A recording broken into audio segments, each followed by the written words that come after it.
Assalomu alaykum. Humoyun Usta Uz kanalini kuzatib borayotgan hurmatli yurtdoshlar, kanalimiz obunachilari, ijtimoiy tarmoq kuzatuvchilari, sog'misizlar, salomatmisizlar? Aziz yurtdoshlar, Xudo xohlasa yana bugun biz navbatdagi bir fayzli xonadonga juda ham chiroyli holatda qilib, hovlilariga 3 qavatlik variantda yasalgan shumkali navesdan ustanovka qilib berdik.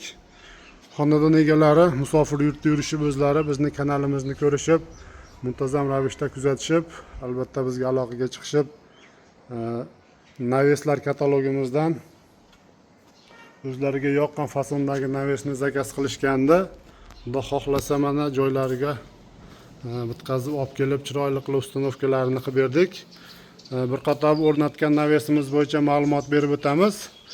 Albatta shunaqangi xonadoniga naves, uzumtok, leksalli naveslar qildirish niyatida yurgan aka-ukalarimiz, yurtdoshlarimiz bo'lsa, ekrandagi nomerlarimizga aloqaga chiqaverasizlar. Xudo xohlasa xizmatlarimiz butun O'zbekiston bo'ylab. Aziz yurtdoshlar, bizning ish manzilimiz Farg'ona viloyati Bog'dod tumanida joylashgan. Xizmatlarimiz butun O'zbekiston bo'ylab xizmat ko'rsatamiz. Bemalol ikkilanmasdan aloqaga chiqaverasizlar. Bu navesimizni Andijon viloyati Baliqchi tumaniga ustanovka qildik, hurmatli yurtdoshlar. Navesimiz 100% profil temir mahsulotdan tayyorlandi. 3 qavatlik variantda bo'ldi. Navesimizni metallari bilan tanishtirib o'tsak, asosiy firmalari yuk ko'taradigan qismi 4x4 lik profildan foydalanganmiz. Tagiga 4x2 lik profil qilib, 1.7 lik stenalisidan foydalanganmiz. Va o'rtalariga ko'rishlaring mumkin, esgullardan foydalanib, oralariga chiroyli qilib ramashka gulchalarini qo'yib, tillarang svetga bo'yab, juda ham chiroyli holatda qilib tayyorlab bitkazganmiz. Va tepa qismiga aziz yurtdoshlar, har 50 sm qismiga 3x2 lik profildan varit qilib o'rnashtirib chiqilgan. Albatta u tunuka qatirish hisobini olgan holda qo'yilgan. Stoykalariga to'xtalib o'tsak, stoykalari 8 ga 8 lik 2 lik stenali bo'ldi. Taglariga 1 metr qismiga tumbalarini qo'yib, zamonaviy qilib chiroyli qilib ishlab berilgan va navesimizni burchak gullari xora qismi 2 lik lazer variantda bo'ldi.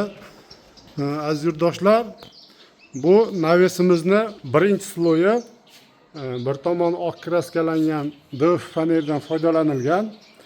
Ko'rishlaring mumkin, oppoq qilib qo'yib, chokini chokiga to'g'rilab, pastdan qaraganda bu DF fanerni choki umuman ko'rinmaydigan qilib, tekis holatda, ideal holatda qilib ishlab o'rnatilgan va uni orasiga tunuka bilan fanerning orasiga 5 lik falgadan qo'yilgan. Albatta u tunuka terlaganda yoki issiq o'tganda, namgarchilik bo'lganda mana shu qo'yilgan DF ga zarar yetkazmasligini hisobiga qo'yilgan va yog'ingarchilikda boshqada bu navesimizni tevasiga tunuka qatirilganda ortiqcha bir dovush chiqmasligini hisobiga shumka hisobida falgadan foydalanganmiz va tevasiga 0.4 lik tunukadan qatirib, chiroyli qilib baquvvat qilib ishlab berilgan.